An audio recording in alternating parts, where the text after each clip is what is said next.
ابن زیاد کو چونکہ اطلاع مل چکی تھی کہ حضرت مسلم بن عقیل عروہ بن ہانی بن عروہ کے ہاں مقیم ہیں، تو انہوں نے ہانی بن عروہ کو بلایا اور ان پہ سخت قسم کا تشدد کیا، اور یہ افواہ پھیل گئی کہ ہانی بن عروہ جو ہیں قتل کر دیے گئے ہیں،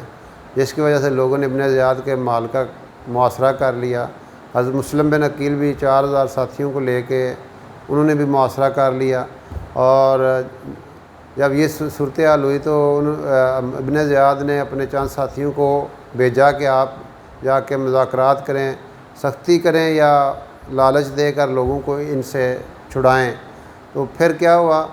آہستہ آہستہ لوگ ساتھ چھوڑ گئے حضرت مسلم بن عقیل کا، حتیٰ کہ آپ اکیلے رہ گئے اور آپ مکے کی گلیوں میں پھیر رہے تھے، کوئی آپ کو پناہ دینے کے لیے بھی تیار نہیں تھا۔ ایک عورت تو جو ہے وہ اس کا آپ نے دروازہ کھڑکایا تو بلکہ اس نے پہلے دیکھ لیا کہ آپ اندھیرے میں بیٹھے ہوئے ہیں، کہ تم کون ہو؟ انہوں نے بتایا کہ میں مسلم بن عقیل۔ انہوں نے اندر بلایا، ان کو کھانا اور پانی وغیرہ دیا۔ اسی دیر میں ان کا بیٹا بلال ابن اسید آ گیا۔ تو جب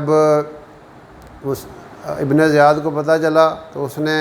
پورے شہر کا وہ اس میں اپنے جاسوس بھیجے اور پتہ چلے کہ کن کے یہاں مقیم ہے۔ تو ان کے بیٹے نے، اس عورت کے بیٹے نے، بلال ابن اسید نے ان کی مخبری کی، مسلم بن عقیل کی گرفتار کر لیے گئے، اور جب یہ گرفتار کر کے لے کے جا رہے تھے تو یہ رو رہے تھے۔ تو لوگوں نے کہا جو ساتھ جنہوں نے گرفتار کیا کہ جو لوگ ایسے کام کرتے ہیں وہ رویا نہیں کرتے۔ تو وہ کہنے لگے کہ مجھے اپنے رب کی قسم، میں اپنے لیے نہیں رو رہا،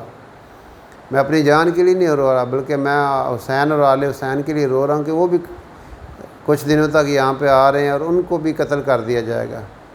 پھر ان کو قتل کر کے ان کا سر اتار کے مال سے باہر پھینک دیا گیا، اور پھر عروہ جو ہانی بن عروہ تھے ان کو بھی گرفتار کر کے جو ہے وہ ان کو بھی قتل کر دیا گیا، اور ان کے سر کو کاٹ کر پورے بازار میں گھمایا گیا۔ اور اس طرح